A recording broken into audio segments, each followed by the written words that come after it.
അധ്യാത്മരാമായണം കിളിപ്പാട്ട് ബാലകാണ്ഡം. ഹരിശ്രീ ഗണപതയേ നമഃ. അവിഘ്നമസ്തു. ശ്രീരാമ രാമ രാമ ശ്രീരാമചന്ദ്ര ജയ. ശ്രീരാമ രാമ രാമ ശ്രീരാമഭദ്ര ജയ. ശ്രീരാമ രാമ രാമ സീതാഭിരാമ ജയ. ശ്രീരാമ രാമ രാമ ലോകാഭിരാമ ജയ. ശ്രീരാമ രാമ രാമ രാവണാന്തക രാമ. ശ്രീരാമ മമ ഹൃദി രമതാം രാമ രാമ. ശ്രീരാഘവാത്മാ രാമ. ശ്രീരാമ രമാപതേ. ശ്രീരാമ രമണീയ വിഗ്രഹ നമോസ്തുതേ. നാരായണായ നമോ നാരായണായ നമോ നാരായണായ നമോ നാരായണായ നമഃ. ശ്രീരാമനാമം പാടി വന്ന പൈങ്കിളിപ്പെണ്ണേ, ശ്രീരാമചരിതം നീ ചൊല്ലിയിട്ടു മടിയാതെ. ശാരിക പൈതൽ താനും വന്ദിച്ചു വന്ദ്യന്മാരെ, ശ്രീരാമസ്മൃതിയോടെ പറഞ്ഞു തുടങ്ങിനാൻ. നമസ്തേ സജ്ജനങ്ങളെ. കഴിഞ്ഞ ഭാഗത്ത് നമ്മൾ ബാലകാണ്ഡം മുഴുവനായിട്ട് പാരായണം ചെയ്തു. ഇനി ആ പാരായണം ചെയ്തതിൻ്റെ ഗദ്യമാണ് പറഞ്ഞു തരേണ്ടതെന്ന്. 600 ആനകൾ, 10,000 തേര്, 1,00,000 കുതിരകൾ, 1,00,000 കാലാൾപ്പട, 300 ദാസികൾ, ബഹുവിധത്തിലുള്ള ദിവ്യമായ വസ്ത്രങ്ങൾ, മുത്തുമാലകൾ, പലതരം ദിവ്യരത്നങ്ങൾ, അങ്ങനെ കുറേ 100 കോടി കാഞ്ചന ഭാരങ്ങൾ തുടങ്ങിയ ധനങ്ങൾ സീതാദേവിക്ക് ജനകൻ നൽകി. സന്തോഷത്തോടെ ശ്രീരാമൻ അവ സ്വീകരിച്ചു. വിധിപൂർവം വസിഷ്ഠൻ തുടങ്ങിയ മുനികളെയും സുമന്ത്രർ തുടങ്ങിയ പ്രമുഖ മന്ത്രിമാരെയും ആദരിച്ചിട്ട് ദശരഥൻ സന്തോഷത്തോടെ പുറപ്പെടാൻ ആരംഭിച്ചു. അവിടം വരെയാണ് നമ്മൾ പറഞ്ഞു നിർത്തിയത് കഴിഞ്ഞ ഭാഗത്ത്. ദുഃഖങ്ങളെല്ലാം അകന്ന് ജനകൻ തൻ്റെ പുത്രിയായ സീതയ്ക്ക് പതിവ്രതാധർമ്മങ്ങൾ ഉപദേശിച്ച് അവളെ ആശ്ലേഷിച്ചു. ചിന്മയനും മായാമയനുമായ രാഘവൻ ഭാര്യാസമേതം പുറപ്പെട്ടു. മൃദംഗം, പടഹം, ഭേരി, പെരുമ്പറ, മദ്ദളം, ഇടയ്ക്ക, വീണ എന്നീ വാദ്യഘോഷങ്ങൾ മുഴങ്ങി. ശൃംഗാരരസപരിപൂർണ വേഷം ധരിച്ചവർ യാത്രയ്ക്ക് അണിനിരന്നു. ആന, തേര്, കുതിര, കാലാൾപ്പടകൾ എന്നിവയെല്ലാം അകമ്പടി സേവിച്ചു. മാതാപിതാക്കൾ, വിശ്വാമിത്രൻ, വസിഷ്ഠൻ തുടങ്ങിയ ഗുരുഭൂതന്മാർ, മന്ത്രിമാർ, ഭൃത്യന്മാർ എന്നിവരെല്ലാം ചേർന്ന് യാത്ര തിരിച്ചപ്പോൾ ആകാശത്ത് വിമാനങ്ങൾ നിറഞ്ഞു. വിമാനങ്ങൾ അന്നുമുണ്ട് അല്ലേ? ജനകൻ പിന്നാലെ ചെന്ന് യാത്രയാക്കി.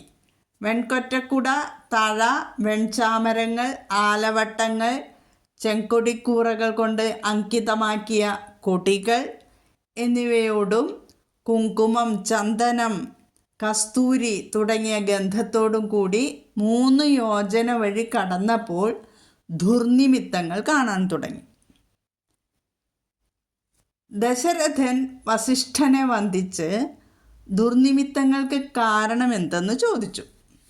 അപ്പോൾ വസിഷ്ഠൻ പറഞ്ഞു, മന്നവ, ഇപ്പോൾ ചെറിയൊരു ഭീതി ഉണ്ടാകും, പിന്നീട് ആ ഭയം മാറുകയും ചെയ്യും.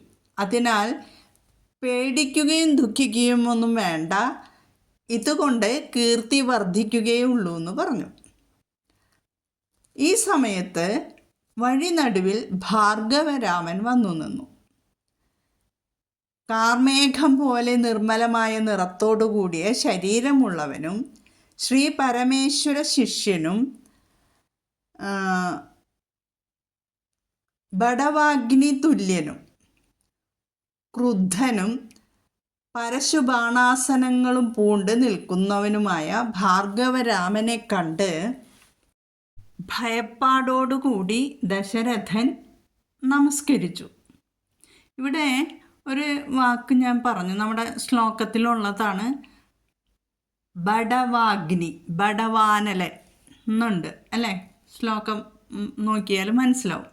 ബടവാനലൻ. എന്താണ് ഈ ബടവാനലൻ? ബടവാഗ്നി, അതായത് സമുദ്രത്തിലൊരു അഗ്നിയാണത്. ബടവ എന്നാൽ പെൺകുതിരയാണ്, പിന്നെ അനലൻ എന്ന് പറഞ്ഞാൽ അഗ്നി. അപ്പോൾ ഭൂഗോളത്തിൻ്റെ തെക്കേ മൂലയിൽ സമുദ്രത്തെ ചുറ്റിയിരിക്കുന്ന അഗ്നിയാണിത്. ഇത് സമുദ്രത്തിലുള്ള ഒരു പെൺകുതിരയുടെ മുഖത്ത് സ്ഥിതി ചെയ്യുന്നു എന്നാണ് പറയപ്പെടുന്നത്. സദാ ജ്വലിച്ചു കൊണ്ടിരിക്കുന്ന ഈ അഗ്നി സമുദ്രത്തിലെ ജലത്തെ വറ്റിക്കുന്നത് കൊണ്ടാണത്രേ സമുദ്രത്തിലെ ജലം വർദ്ധിക്കാത്തത്. എത്ര മഴവെള്ളം അല്ലെങ്കിൽ പ്രളയം ഉണ്ടായാലും സമുദ്രത്തിലെ ജലം വർദ്ധിക്കുന്നില്ല. അതിന് കാരണം ഇതാണെന്നാണ് പറയുന്നത്.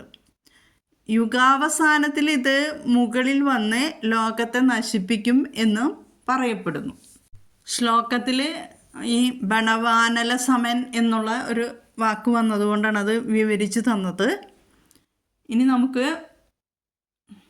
ഗദ്യത്തിലേക്ക് മടങ്ങി വരാം. അപ്പോൾ ഭാർഗവരാമനെ കണ്ടിട്ട് ഭയപ്പാടോടുകൂടി ദശരഥൻ നമസ്കാരം ചെയ്തു. മറ്റുള്ള ജനങ്ങൾ ബുദ്ധി കെട്ടു നിന്നു എന്നാണ് പറയുന്നത്. ദുഃഖിതനായ ദശരഥൻ ഭാർഗവരാമനെ വീണ്ടും വീണ്ടും വന്ദിച്ചുകൊണ്ട് ഭക്തിയോടെ സ്തുതിക്കാൻ തുടങ്ങി.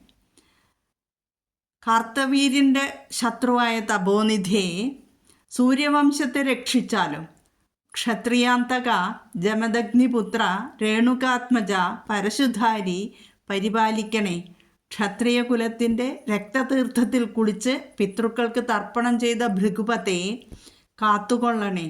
അങ്ങയുടെ കാൽത്തളിരിണയാണ് എൻ്റെ ശരണം. ഇങ്ങനെ പറഞ്ഞിട്ട് ദശരഥൻ നമസ്കരിച്ചു.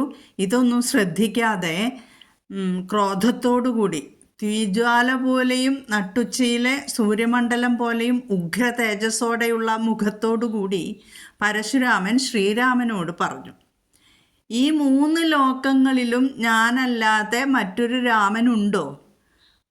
മനുഷ്യനായ അങ്ങ് ക്ഷത്രിയനാണെങ്കിൽ അരക്ഷണം എന്നോട് യുദ്ധം ചെയ്യാൻ നിൽക്കൂ. വില്ല് പ്രയോഗിക്കുന്നതിൽ നീ സമർത്ഥനാണെന്ന് കേട്ടിട്ടുണ്ട്. നീയല്ലേ ശൈവചാപം ഗഡ്ഢിച്ചത്?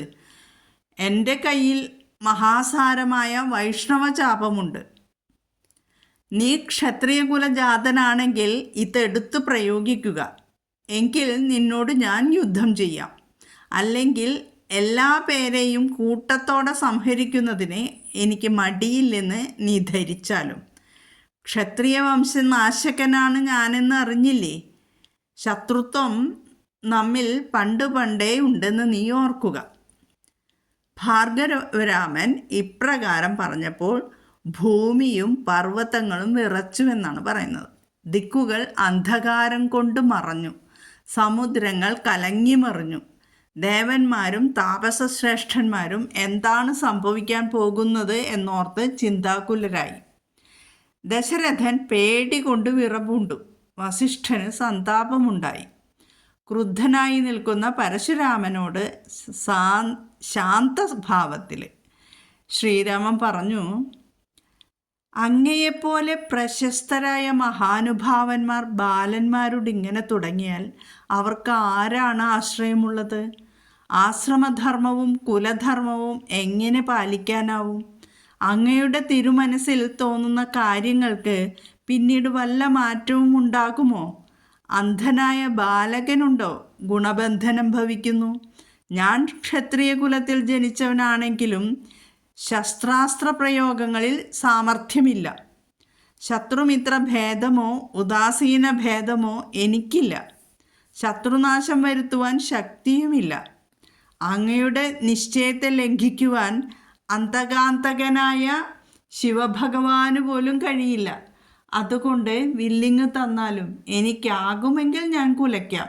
എന്നെക്കൊണ്ട് അതിന് കഴിഞ്ഞില്ലെങ്കിൽ എന്നോട് വെറുപ്പുണ്ടാകരുതേ. ഇതാണ് ഭഗവാൻ പറഞ്ഞത്, ശ്രീരാമചന്ദ്രൻ. സുന്ദരനും സുകുമാരനും കാമദേവതുല്യ ശരീരനും ശ്രീ പരമേശ്വരനാലും ബ്രഹ്മാവിനാലുമൊക്കെ വന്ദിക്കപ്പെടുന്നവനുമായ ദാശരഥി വില്ലും വാങ്ങി നിൽക്കുമ്പോൾ 14 ലോകങ്ങളിലും ഒന്നിച്ചു നിറഞ്ഞു നിൽക്കുന്ന ഒരു തേജസ് കാണായി വന്നു.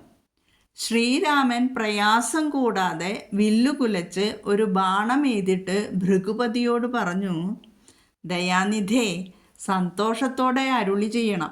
എൻ്റെ ബാണം നിഷ്ഫലമായി വരികയില്ല. അതിനാൽ ഈ ബാണത്തിന് ഒരു ലക്ഷ്യം അങ്ങ് കാട്ടിത്തരണം. ശ്രീരാമവചനം കേട്ട നേരം ഭാർഗവരാമൻ വർദ്ധിച്ച ആനന്ദത്തോടുകൂടി അതിനുത്തരം പറഞ്ഞു, ജാനകീപതേ, ദശരഥ നന്ദന, ശ്രീരാമ, എൻ്റെ പുരാവൃത്തം അങ്ങ് കേട്ടാലും. ബാല്യകാലത്ത് ഞാൻ ചക്രതീർത്ഥത്തിൽ ചെന്ന് മഹാവിഷ്ണുവിനെ ധ്യാനിച്ച് തപസ്സു ചെയ്തു.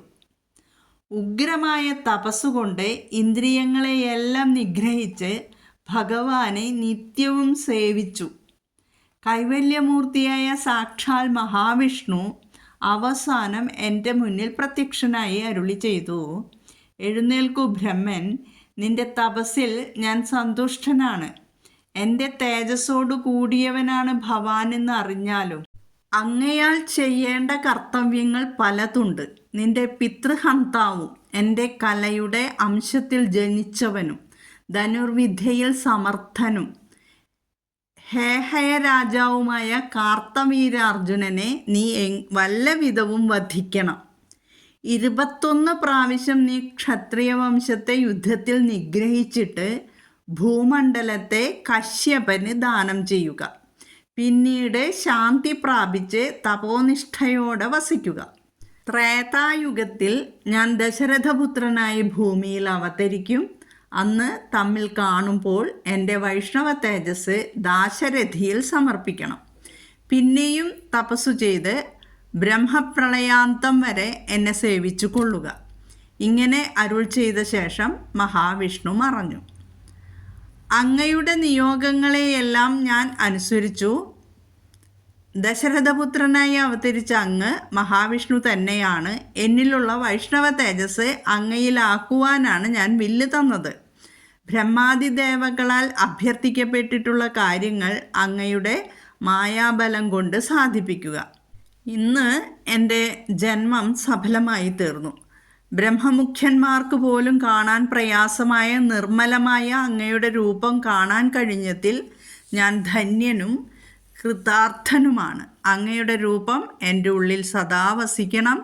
അജ്ഞാനത്തിൽ നിന്ന് ഉദ്ഭവിച്ച ജന്മം, ബാല്യം, കൗമാരം, യൗവനം, വാർദ്ധക്യം, മരണം എന്നീ 6 ഭാവങ്ങളും ഷഡ്ഭാവങ്ങൾ ജ്ഞാനിയായ അങ്ങേക്കില്ലല്ലോ. നിർവികാരനും പൂർണ്ണനുമായിരിക്കുന്ന അങ്ങ് മോക്ഷപ്രദനാണ്. അഗ്നിയിൽ നിന്ന് പുക പോലെയും ജലത്തിൽ നുര പോലെയും ഉള്ള നിന്റെ മഹാമായ വൈഭവം വിചിത്രം തന്നെ. യാതൊരു സമയം വരെ മായയാൽ ആവരണം ചെയ്യപ്പെട്ടിരിക്കുന്നുവോ ആ സമയം വരെ ലോകത്തിന് നിന്റെ തത്വം അറിയുവാൻ കഴിയുകയില്ല. സജ്ജന സംസർഗം കൊണ്ടുണ്ടാകുന്ന ഭക്തിയോടെ നിന്നെ സേവിക്കുന്ന മനുഷ്യർ നിന്റെ മായയാൽ നിർമ്മിക്കപ്പെട്ട ജീവിത സമുദ്രത്തിൽ നിന്നും കാലാന്തരം കൊണ്ട് കരയേറുന്നു.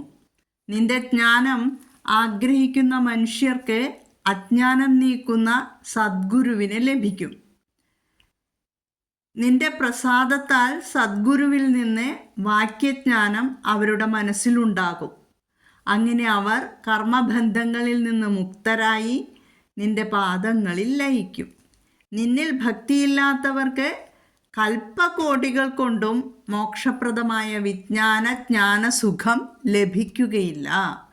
അജ്ഞാനം നീക്കി അങ്ങയെപ്പറ്റിയുള്ള ബോധം എന്നിൽ ഉണ്ടാക്കുന്നതിനു വേണ്ടി അങ്ങയുടെ പാദപങ്കജങ്ങളിൽ എനിക്ക് എല്ലായ്പ്പോഴും ഭക്തി ഉണ്ടാകണം. ലോകനാഥ, ഭൂമിപതേ, രാമചന്ദ്ര, അങ്ങയെ വീണ്ടും വീണ്ടും ഞാൻ സ്തുതിക്കുന്നു. അങ്ങയുടെ പാദങ്ങളെ ഞാൻ ധ്യാനിക്കുന്നു. സ്വർഗപ്രാപ്തിക്ക് വേണ്ടി ഞാൻ നേടിയ പുണ്യമെല്ലാം നിന്റെ ബാണത്തിന് ലക്ഷ്യമായി തീരട്ടെ. രാമചന്ദ്രപ്രഭു ബാണം ഇങ്ങനെ എഴുതി നിൽക്കുമ്പോൾ ചോദിച്ചല്ലോ ലക്ഷ്യം. ആ ലക്ഷ്യമാണ് പറഞ്ഞത്, ഞാൻ നേടിയ പുണ്യമെല്ലാം നിന്റെ ബാണത്തിന് ലക്ഷ്യമായി തീരട്ടെ. ഈ വാക്കുകൾ കേട്ട് സന്തുഷ്ടനായ ജഗത്പതി മന്ദഹാസം പൂണ്ടു. ജഗത്പതി ഭാർഗവരാമനോട് പറഞ്ഞു, ഞാൻ സന്തോഷവാനായി. അങ്ങ് മനസ്സിൽ ചിന്തിച്ചതെല്ലാം ഞാനിതാ തന്നിരിക്കുന്നു. ഇത് കേട്ട് സന്തോഷപൂർവ്വം ഭാർഗവരാമൻ ശ്രീരാമനോട് പറഞ്ഞു, എന്നിൽ അല്പമെങ്കിലും അനുഗ്രഹമുണ്ടെങ്കിൽ അങ്ങയുടെ പാദഭക്തന്മാരിലും പാതാരവിന്ദങ്ങളിലും എനിക്ക് എല്ലായ്പ്പോഴും ഭക്തി ഉണ്ടാകണം. മാധവ, രഘുപതേ, കാരുണ്യാംബുദേ, രാമ, ഈ സ്തോത്രം ജപിക്കുന്ന മാനുഷൻ ഭക്തനും തത്വജ്ഞാനിയും ആയിടണേ. മരണാസന്നനാകുമ്പോൾ അങ്ങയുടെ പാതാരവിന്ദങ്ങൾ സ്മരിക്കാനും അനുഗ്രഹിക്കണേ. ശ്രീരാമൻ അങ്ങനെ തന്നെ എന്ന് അരുളി ചെയ്തു. അത് കേട്ട് വർദ്ധിച്ച ഭക്തിയോടെ ഭാർഗവരാമൻ ശ്രീരാമനെ പ്രദക്ഷിണം ചെയ്തു വന്ദിച്ച് സന്തുഷ്ടനായി മാഹേന്ദ്ര പർവ്വതത്തിലേക്ക് പോയി. എല്ലാവരും ശ്രദ്ധിച്ചല്ലോ. എന്താണ് ഭാർഗവരാമൻ അവസാനം പറഞ്ഞത്? ഈ സ്തോത്രം ജപിക്കുന്ന മാനുഷൻ ഭക്തനും തത്വജ്ഞാനിയും ആയിട്ടണം. മരണാസന്നനാകുമ്പോൾ അങ്ങയുടെ പാതാരവിന്ദങ്ങൾ സ്മരിക്കാനും അനുഗ്രഹിക്കണമെന്നാണ്. കേട്ടോ, ശ്രദ്ധിക്കാം. ദുഃഖങ്ങളകന്ന് സന്തുഷ്ടനായ ദശരഥരാജൻ ആനന്ദാശ്രുക്കൾ പൊഴിച്ചുകൊണ്ട് തൻ്റെ പുത്രനെ ഗാഠം പുണർന്നു. ദശരഥൻ വസിഷ്ഠനോടും മറ്റു പുത്രന്മാരോടും പടയോടും കൂടി അയോധ്യയിലെത്തി കീർത്തിയോടെ സ്വസ്ഥമാനസനായി വാണു. ശ്രീരാമനും സഹോദരന്മാരും ഭാര്യമാരോടൊത്ത് സ്വൈര്യമായി വാണു. വൈകുണ്ഠത്തിൽ മഹാവിഷ്ണു ലക്ഷ്മീദേവിയോടൊത്ത് വാഴുന്നത് പോലെ രാഘവൻ സീതയോടൊപ്പം ആനന്ദത്തോടെ വസിച്ചു. ഒരു ദിവസം കേകേയ രാജാവായ യുധാജിത്ത് കൈകേയി പുത്രനെ കൂട്ടിക്കൊണ്ടു ചെല്ലാൻ അയോധ്യയിലേക്ക് ദൂതനെ അയച്ചു. ദശരഥൻ ശത്രുഘ്നെയും കൂട്ടി ഭരതനെ യാത്രയാക്കി. അമ്മാവനെ കണ്ട് ഭരതശത്രുഘ്നന്മാർ സന്തോഷത്തോടെ അവിടെ വസിച്ചു. സീതയോടും തൻ്റെ പുത്രനായ ശ്രീരാമനോടുമൊപ്പം ചേർന്ന് കൗസല്യാദേവിയും പരമാനന്ദം പൂണ്ടു. രാമലക്ഷ്മണന്മാരായ പുത്രന്മാരോടും ഭാര്യമാരോടും കൂടി സാകേതപുരിയിൽ ദശരഥൻ ഇന്ദ്രൻ ദേവലോകം വാഴുന്നത് പോലെ സുഖമായി വസിച്ചു. നിർവികാരാത്മാവായ മഹാവിഷ്ണു സർവ്വലോകങ്ങളുടെയും ആനന്ദത്തിനു വേണ്ടി മനുഷ്യരൂപം പൂണ്ട് തന്നുടെ മായാദേവിയായ സീതയോടൊപ്പം അയോധ്യയിൽ വാണു. ഇതുവരെയാണ് ബാലകാണ്ഡം ഉള്ളത്. ഇത്യധ്യാത്മരാമായണേ ഉമാമഹേശ്വര സംവാദേ ബാലകാണ്ഡം സമാപ്തം. ഇത് 4-ാം ദിവസം പാരായണം ചെയ്യേണ്ടതാണ്. നാലാമത്തെ ദിവസം ഇത് ബാലകാണ്ഡം പാരായണം ചെയ്ത് തീർക്കണം. ഈ ഭാഗത്ത് നമ്മൾ 2 പേരെ പരിചയപ്പെട്ടു. ആരാണ്? ഒന്ന് ഭാർഗവരാമൻ അല്ലെങ്കിൽ പരശുരാമൻ, രണ്ടാമത്തത് കാർത്തവീര്യാർജുനൻ. അപ്പോൾ ഇവരെക്കുറിച്ചൊന്ന് ചെറുതായിട്ട് വിവരിക്കാനായിട്ട് ശ്രമിക്കാം. ഉഗ്രപ്രതാപിയായ ഒരു മഹർഷിയായിരുന്നു ജമദഗ്നി. ഋചീക മഹർഷിക്ക് സത്യവതിയിൽ ജനിച്ച ക്ഷാത്ര തേജസ്സുള്ള പുത്രനായിരുന്നു ജമദഗ്നി മഹർഷി. ഇക്ഷ്വാകു വംശത്തിലെ പ്രസേനജിത്ത് രാജാവിൻ്റെ സുന്ദരിയായ മകൾ രേണുകയെ അദ്ദേഹം വിവാഹം കഴിച്ചു. ജമദഗ്നി മഹർഷി വിവാഹം കഴിച്ചു. നർമ്മദാ നദിക്കരയിൽ ആശ്രമമുണ്ടാക്കി ജമദഗ്നിയും ഭാര്യയും അവിടെ സസുഖം ജീവിച്ചു. അവർക്ക് വസുമാൻ, വസു, വസുഷേണൻ, ഋമണ്വാൻ, പിന്നെ രാമൻ 5ാമത്തെ പുത്രൻ. അങ്ങനെ 5 പുത്രന്മാരുണ്ടായി. പേരുകളിൽ ചില വ്യത്യാസങ്ങൾ ഉണ്ടാവും. ഭാഗവതത്തിലും മറ്റുമായിട്ട് വ്യത്യാസങ്ങൾ കാണുന്നുണ്ട്. ചില പുസ്തകങ്ങളിൽ സുഹോത്രൻ എന്ന് കാണുന്നുണ്ട്. അപ്പോൾ 5 പുത്രന്മാരിൽ 5ാമത്തെ പുത്രൻ ഭാർഗവരാമൻ. രാമൻ ഭൃഗുവംശത്തിൽ ജനിച്ചതുകൊണ്ട് ഭാർഗവരാമൻ എന്ന് പേര് വന്നു. അദ്ദേഹം അറിയപ്പെട്ടു. അങ്ങനെ വേദാധ്യയനത്തേക്കാൾ ധനുർവിദ്യയിലാണ് രാമന് താല്പര്യം പ്രകടിപ്പിച്ചിരുന്നത്. ധനുർവിദ്യ കൂടുതൽ അഭ്യസിക്കണമെന്നുള്ള മോഹത്തോടെ രാമൻ ഹിമാലയത്തിൽ ചെന്ന് ശ്രീ പരമേശ്വരനെ കഠിനമായി തപസ് ചെയ്തു. വർഷങ്ങളോളം തപസ് നീണ്ടുനിന്നു. രാമൻ്റെ മനോബലവും നിഷ്ഠയും കണ്ട് ശിവൻ തൃപ്തനായി. രാമൻ്റെ അവതാരോദ്ദേശം ശിവൻ ഗ്രഹിച്ചു. അസുരന്മാർ ദേവന്മാരോട് യുദ്ധം ചെയ്തുകൊണ്ടിരിക്കുന്ന സമയമായിരുന്നു ആ സമയം. ശക്തി സംഭരിച്ചെത്തിയ അസുരന്മാരെ പരാജയപ്പെടുത്താൻ കഴിയാതെ ഇന്ദ്രനും കൂട്ടരും ശിവനെ അഭയം പ്രാപിച്ചിരുന്നു. ശിവൻ രാമനെ വിളിച്ചു പറഞ്ഞു, രാമ, ധനുർവിദ്യ പ്രകടിപ്പിക്കാൻ നിനക്ക് നല്ലൊരു അവസരം തരികയാണ്. ദേവന്മാർക്ക് തുണയായി നീ അസുരന്മാരോട് യുദ്ധം ചെയ്ത് ജയിച്ചു വരിക എന്ന് പറഞ്ഞു. രാമൻ ദേവന്മാരോടൊപ്പം യുദ്ധകളത്തിലിറങ്ങി.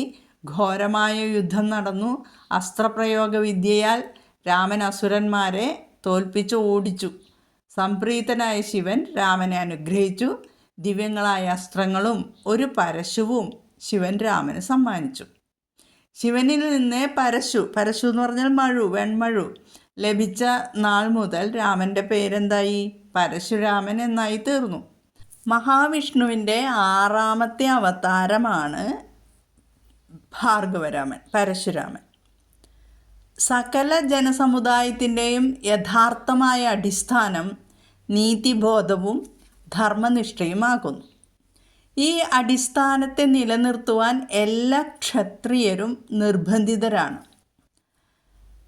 രാജാക്കന്മാർ തങ്ങളുടെ കർത്തവ്യകർമ്മം നിറവേറ്റാതിരിക്കുകയും പ്രജകൾ ധർമ്മമാർഗത്തിൽ നിന്ന് വ്യതിചലിക്കുകയും ചെയ്യുമ്പോൾ എന്തുണ്ടാകും? അധർമ്മം വർദ്ധിക്കും. ഇങ്ങനെയുള്ള ഘട്ടങ്ങളിലാണ് കരുണാനിധിയായ ജഗദീശ്വരൻ അവതരിക്കുന്നത്. അദ്ദേഹം ദുഷ്ടന്മാരെ ശിക്ഷിക്കുകയും ശിഷ്ടന്മാരെ രക്ഷിക്കുകയും ചെയ്ത് ലോകത്തിൽ ധർമ്മത്തെ സ്ഥാപിക്കുന്നു. ശ്രീമദ് ഭഗവത്ഗീതയിൽ 4ാമത്തെ അധ്യായത്തിൽ ഭഗവാൻ അർജുനനോട് പറയുന്നുണ്ട്, യഥാ യഥാ ഹി ധർമ്മസ്യ ഗ്ലാനിർഭവതി ഭാരത അഭ്യുത്ഥാനമധർമ്മസ്യ തദാത്മാനം സൃജാമ്യഹം. അർജുന, എപ്പോഴൊക്കെ ധർമ്മത്തിന് ഹാനിയും അധർമ്മത്തിന് വർധനവും ഉണ്ടാകുന്നുവോ അപ്പോഴൊക്കെ ഞാൻ ജന്മമെടുക്കുന്നു. പരിത്രാണായ സാധൂനാം വിനാശായ ച ദുഷ്കൃതാം ധർമ്മസംസ്ഥാപനാർത്ഥായ സംഭവാമി യുഗേ യുഗേ. സജ്ജനങ്ങളെ സംരക്ഷിക്കാനും ദുർജനങ്ങളെ നശിപ്പിക്കാനും ധർമ്മം നിലനിർത്താനുമായി യുഗം തോറും ഞാൻ അവതരിക്കുന്നു. ത്രേതായുഗത്തിൽ രാജാക്കന്മാർ അവരുടെ കുലധർമ്മം മറന്നുകളഞ്ഞു. അവർ ഭോഗസുഖങ്ങളെപ്പറ്റി മാത്രം ചിന്തിക്കുകയും അതിൻ്റെ പൂർത്തിക്കായി പരിശ്രമിക്കുകയും ചെയ്തു വന്നു. പ്രജാപരിപാലനത്തിൽ ശ്രദ്ധിച്ചില്ല. സ്വാർത്ഥലാഭത്തിനായി അവർ പ്രജകളെ ഉപദ്രവിക്കുകയും ചെയ്തു. അതുകൊണ്ട് ധർമ്മ പരിപാലനത്തിന് ഭഗവാൻ ഭൂമിയിൽ അവതരിച്ചു ഭാർഗവരാമനായിട്ട്. കേരളോൽപ്പത്തി കഥയിൽ പരശുകൊണ്ട് കേരളക്കരയെ സമുദ്രത്തിൽ നിന്ന് വീണ്ടെടുത്ത മഹാബ്രാഹ്മണനെന്ന് വിവരിക്കപ്പെട്ട മുനിയാണ് പരശുരാമൻ. യുഗങ്ങൾ എത്രയാണ്? 4 അല്ലേ? സത്യയുഗം, ത്രേതായുഗം, ദ്വാപരയുഗം, കലിയുഗം. ഇതിൽ ദ്വാപരയുഗത്തിൽ ഭീഷ്മരുടെയും ദ്രോണരുടെയും ഗുരുവായിരുന്നു. വൈശാഖമാസത്തിലെ ശുക്ലപക്ഷത്തിലെ അക്ഷയ തൃതീയയിലാണ് പരശുരാമൻ ജനിച്ചത്. നമ്മൾ ജയന്തിയായിട്ട് ആഘോഷിക്കുന്നത് അന്നാണ്. ഹേഹയ വംശത്തിൽ പിറന്ന രാജാക്കന്മാരെ സംഹരിക്കുകയായിരുന്നു അവതാരത്തിൻ്റെ ലക്ഷ്യം. പരശുരാമൻ്റെ അവതാര ലക്ഷ്യം അതായിരുന്നു. 21 വട്ടം ക്ഷത്രിയ കുലത്തെ ഇദ്ദേഹം നശിപ്പിച്ചു. രജോ ഗുണവും തമോ ഗുണവും വർദ്ധിക്കുക നിമിത്തം നിന്ദ്യകർമ്മങ്ങൾ ആചരിക്കുകയും ബ്രാഹ്മണ ഭക്തി ഇല്ലാതിരിക്കുകയും ഭൂമിക്ക് ഭാരമായി തീരുകയും ചെയ്തവരെയാണ് രാമൻ നശിപ്പിച്ചത്. ഹേഹയ വംശപ്രധാനിയും ചക്രവർത്തിയും ക്ഷത്രിയ പ്രവരനുമായ കാർത്തവീര്യാർജുനൻ ശ്രീനാരായണൻ്റെ അംശാവതാരമായ ദത്താത്രേയ മഹർഷിയെ പ്രസാദിപ്പിച്ച് 1000 കൈകളും ആർക്കും കീഴടക്കാൻ കഴിയാത്ത പരാക്രമശീലവും പ്രതിബന്ധമേൽക്കാത്ത ഇന്ദ്രിയ വ്യാപാരങ്ങളും ഓജസ്സും ധനവും കാന്തിയും ബുദ്ധിയും കീർത്തിയും കരുത്തും എല്ലാം നേടി. അണിമാദി സിദ്ധികളും സ്വാധീനമാക്കി. അഷ്ടസിദ്ധികൾ, അണിമ ഗരിമ തുടങ്ങിയ ലഘിമ അങ്ങനെ തുടങ്ങിയ അഷ്ടസിദ്ധികളും സ്വാധീനമാക്കി. ഇങ്ങോട്ടുള്ള പ്രഭാവം നിമിത്തം അദ്ദേഹം വായുവെപ്പോലെ, അഷ്ടസിദ്ധി ലഭിച്ചിട്ടുണ്ടെങ്കിൽ എന്താണ്, ലഘുവ, നമ്മുടെ ശരീരത്തിൻ്റെ ഭാരം കുറയ്ക്കാം, ഭാരം കൂട്ടാം, തൂവൽ പോലെ ഭാരം കുറയ്ക്കാം, എന്നിട്ട് ആകാശത്ത് ഇങ്ങനെ പറന്ന് വായുവിൽ ഇങ്ങനെ പറന്ന് നടക്കാം. അങ്ങനെ ആ 8 സിദ്ധികളും കരസ്ഥമാക്കി. എവിടെ വേണമെങ്കിലും സഞ്ചരിക്കാം. ഒരു ദിവസം അദ്ദേഹം വൈജയന്തി എന്ന വിശിഷ്ട രത്നഹാരം ധരിച്ച് അസംഖ്യ സുന്ദരികളുമായി ചേർന്ന് നർമ്മദാ നദിയിൽ ക്രീഡിക്കുകയായിരുന്നു. ആ സമയത്ത് അദ്ദേഹം 1000 കൈകൾ കൊണ്ട് നദിയുടെ പ്രവാഹം തടഞ്ഞിരുന്നു. ഈ 1000 കൈകൾ എന്ന് വെച്ചാലൊക്കെ നമ്മളിപ്പോൾ വിചാരിക്കും അങ്ങനെ 1000 കൈകളുണ്ടോയെന്ന്. അത് ശക്തിയുടെ ഒരു അടയാളം എന്ന് ധരിച്ചാൽ മതി. പലതും ചെയ്യാനുള്ള കരുത്ത് അങ്ങനെയൊക്കെ നമുക്ക് ധരിക്കാം കേട്ടോ. അങ്ങനെ 1000 കൈകൾ കൊണ്ട് നദിയുടെ പ്രവാഹം തടഞ്ഞു. ഈ സമയത്ത് ദിഗ്വിജയത്തിനായി സേനാസമേതം സഞ്ചരിക്കുന്ന രാവണൻ മാഹിഷ്മതീപുരിയുടെ സമീപത്ത് വെച്ച് ഈശ്വരപൂജ നടത്തുകയായിരുന്നു. കാർത്തവീരാർജുനൻ നദീപ്രവാഹം തടഞ്ഞിരിക്കയാൽ പ്രതികൂലമായി ഒഴുകിയ നദിയിലെ ജലം രാവണസേനയുടെ പാളയം വെള്ളത്തിലാഴ്ത്തി. കാർത്തവീരനേക്കാൾ വീരനെന്ന് നടിക്കുന്ന രാവണന് ഇത് സഹിക്കുവാനായില്ല.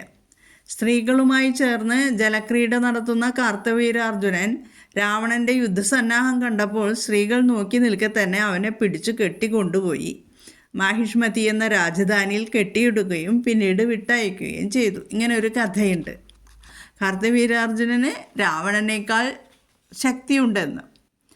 രാവണനെയും ജയിച്ച മഹാപരാക്രമിയായ കാർത്തവീരാർജുനൻ ഒരു നാൾ കാട്ടിൽ പ്രവേശിച്ച് നായാട്ട് നടത്തുകയായിരുന്നു.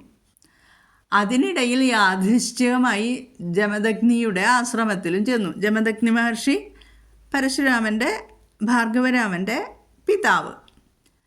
സൈനികരും വാഹനങ്ങളും മന്ത്രിമാരും ഒരുമിച്ച് ആശ്രമത്തിലെത്തിയപ്പോൾ ജമദഗ്നി രാജാവിനെ അതിഥിയായി സ്വീകരിച്ച് സൽക്കരിച്ചു.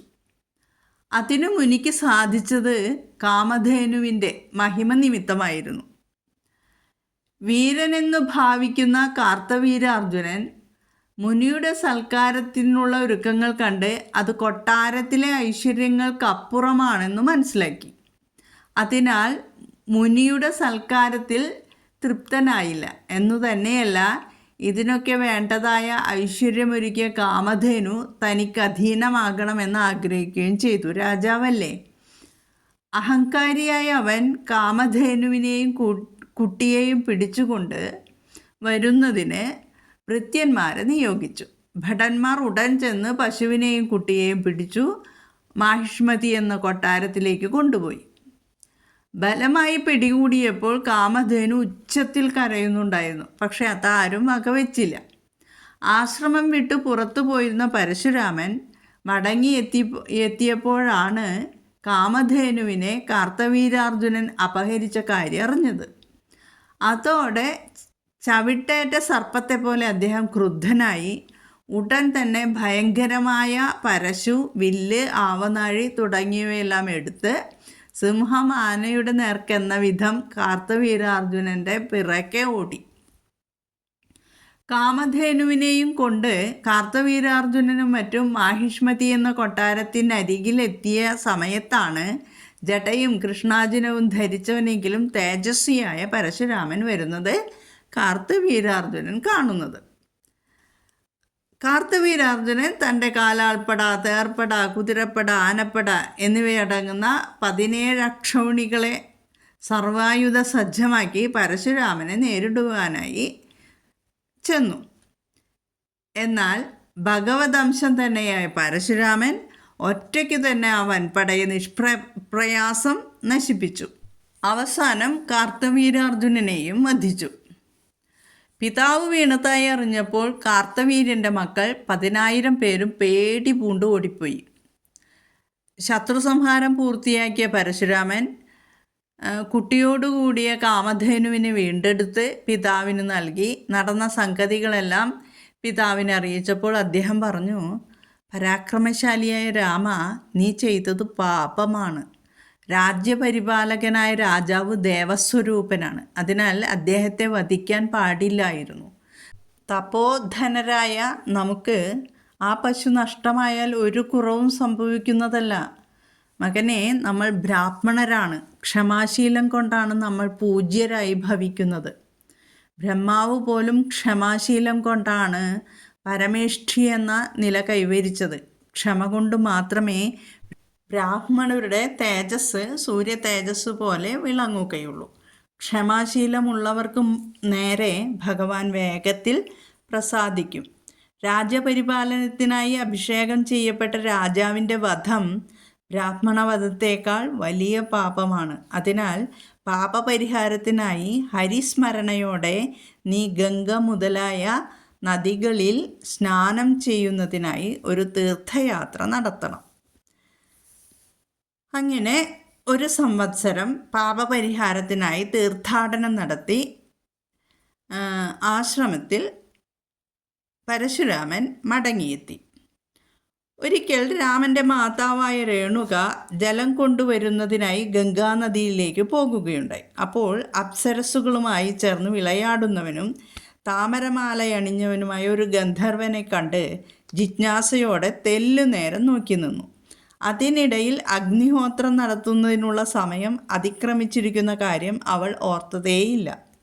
ഹോമസമയം കഴിഞ്ഞതായി അറിഞ്ഞ രേണുക മുനി തന്നെ ശപിക്കുമെന്ന ഭയത്തോടെ ജലകുംഭം മുന്നിൽ സമർപ്പിച്ച് തൊഴുത്തു നിന്നു.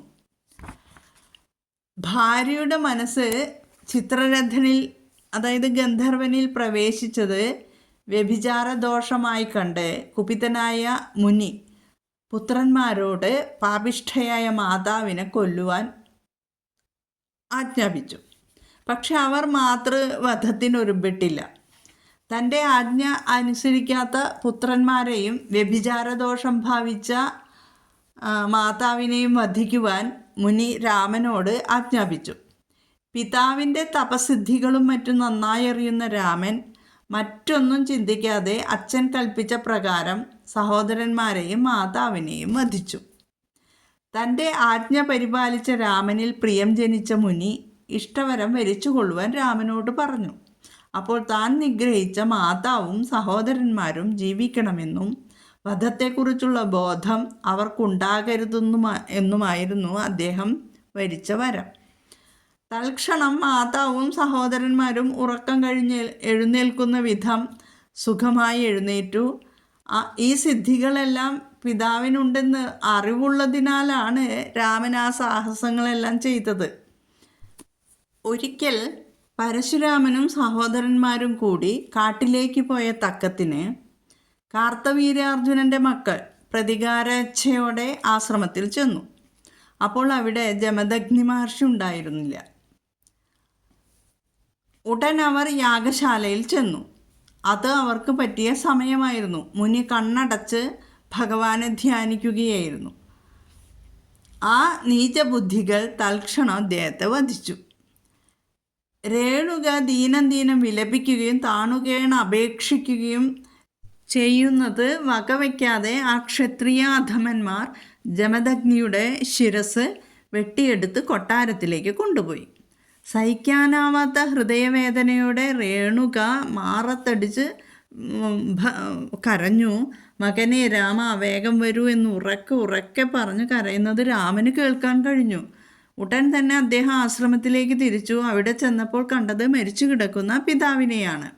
ആദ്യം എന്താണ് ചെയ്യേണ്ടതെന്ന് നിശ്ചയമില്ലാതെ പകച്ചു നിന്നു. അതിനുശേഷം അദ്ദേഹം കുറച്ചു സമയം വാവിട്ട് നിലവിളിച്ചു. അത് കഴിഞ്ഞ് പിതാവിൻ്റെ ശരീരം സഹോദരന്മാരെ ഏൽപ്പിച്ച് ക്ഷത്രിയ വംശം മുടിക്കുന്നതിനായി പരശു കയ്യിലെടുത്തു. പിന്നെ താമസിച്ചില്ല. ബ്രഹ്മഹത്യാപാപം കൊണ്ട് തന്നെ നശിച്ചു കഴിഞ്ഞ മഹിഷ്മതീപുരിയിലെത്തി. അവിടെ ഉണ്ടായിരുന്ന ക്ഷത്രിയ അധമന്മാരുടെ കണ്ഠങ്ങളരിഞ്ഞ് ആ ശിരസ്സുകൾ ഒരിടത്ത് കൂട്ടിയിട്ട് ഒരു മല തന്നെ ഉണ്ടാക്കി. തന്നെയുമല്ല, പിതൃവധത്തെ മുൻനിർത്തി ഒരു ചോരപ്പുഴയും സൃഷ്ടിച്ചു.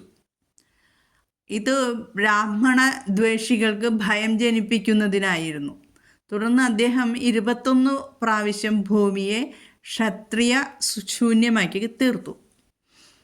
കൂടാതെ സമന്ത പഞ്ചകമെന്ന 5 രക്തഹ്രദങ്ങളും ഉണ്ടാക്കി. പിതാവിൻ്റെ ശിരസ് വീണ്ടെടുത്തു കൊണ്ടുവന്ന് സൂക്ഷിച്ചു വെച്ചിരുന്ന ശരീരത്തോട് ചേർത്ത് യജ്ഞം നടത്തിയതിനു ദക്ഷിണയായി ബ്രഹ്മന് തെക്കേ ദിക്കിലും, ഉദ്ഗാതാവിന് വടക്കേ ദിക്കിലും, ഹോതാവിന് കിഴക്കു ദിക്കിലുള്ള ഭൂമിയെയും, അധര്യുവിന് പടിഞ്ഞാറേ ദിക്കിലുള്ള ഭൂമിയെയും കൊടുത്തു ദാനം ചെയ്തു. ദക്ഷിണ കഴിഞ്ഞ ശേഷം ബ്രഹ്മാവാകുന്ന അധിഷ്ഠാന ദേവതയോടുകൂടിയ സരസ്വതീ നദിയിൽ വ്രതാവസാനത്തിൽ അനുസരിക്കേണ്ടതായ അവഭൃതസ്നാനം ചെയ്തതോടുകൂടി സകല പാപങ്ങളിൽ നിന്നും വിമുക്തനായ രാമൻ സൂര്യനെപ്പോലെ ശോഭിച്ചു എന്നാണ് ഭാഗവതത്തിൽ പറയുന്നത്. യജ്ഞദേവതാ പ്രസാദത്തിൽ നിന്ന് ജമദഗ്നിക്ക് ദേഹം ലഭിച്ചു, ബോധമുണ്ടായി. രാമനാൽ പൂജിക്കപ്പെട്ടവനും ഋഷിമണ്ഡലത്തിലുള്ള 7 പേരിൽ ഒരുവനുമായി ഭവിച്ചു. സപ്തർഷിയായി എന്നാണ് പറയുന്നത്. കശ്യപൻ, ആരോഗ്യ സപ്തർഷികൾ കശ്യപൻ, അത്രി, വസിഷ്ഠൻ, വിശ്വാമിത്രൻ, ഗൗതമൻ, ജമദഗ്നി, ഭരദ്വാജൻ. അവരാണ് 7 പേര്.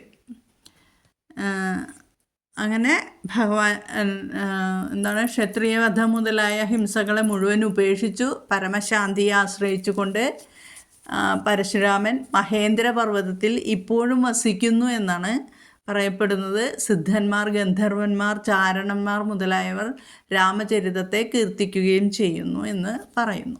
സർവഭൂതങ്ങളിലും ആത്മസ്വരൂപനായും ലോകമര്യാദകളെ തെറ്റാതെ നടത്തിക്കുന്നവനുമായും അതതു കാലത്ത് ഭക്തന്മാർക്ക് നേരിടുന്ന സന്താപങ്ങളെ തീർത്തു സംരക്ഷിക്കുന്നവനുമായ ഭഗവാൻ ശ്രീ മഹാവിഷ്ണു ഭൃഗുവംശത്തിൽ അവതരിച്ചിട്ട് ഭൂമിക്ക് വലുതായ ഭാരമായിരുന്ന രാജാക്കന്മാരെ മിക്കതും സംഹരിച്ചു. അങ്ങനെ നമ്മൾ ബാലകാണ്ഡം ഗദ്യമായും പദ്യമായും ശ്രവിച്ചു. അടുത്തത് അയോധ്യാകാന്ഡമാണ്. അത് നമുക്ക് അടുത്ത ഭാഗത്ത് മനസ്സിലാക്കാം. എല്ലാവർക്കും ജഗദീശ്വരൻ്റെ കൃപാകടാക്ഷം ലഭിക്കുവാൻ പ്രാർത്ഥിച്ചുകൊണ്ട് ശുദ്ധ ബ്രഹ്മപരാത്പര രാമ കാലാത്മക പരമേശ്വര രാമ ശേഷതൽപസുഖനിദ്രിത രാമ ബ്രഹ്മാധ്യമര പ്രാർത്ഥിത രാമ ചണ്ഡകിരണകുലമണ്ഡന രാമ ശ്രീമദ്ദശരഥനന്ദന രാമ കൗസല്യാസുഖവർദ്ധന രാമ വിശ്വാമിത്രപ്രിയധന രാമ ഘോരതാടകാഘാതക രാമ മാരീചാദിനിപാതക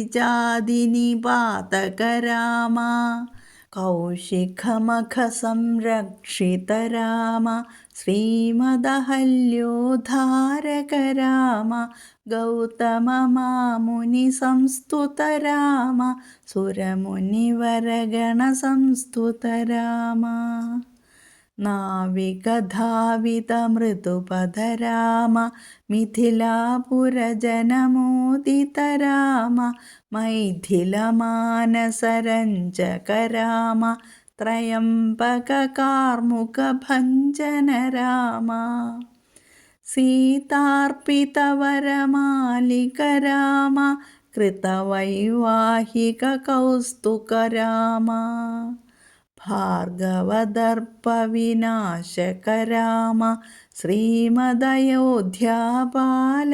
രാമ രാമായ രാമഭദ്രായ രാമചന്ദ്രായ വേദസേ രഘുനാഥായ നാഥായ സീതായാഃ പതയേ നമഃ. രാമായ രാമഭദ്രായ രാമചന്ദ്രായ വേദസേ രഘുനാഥായ നാഥായ സീതായാഃ പതയേ നമഃ.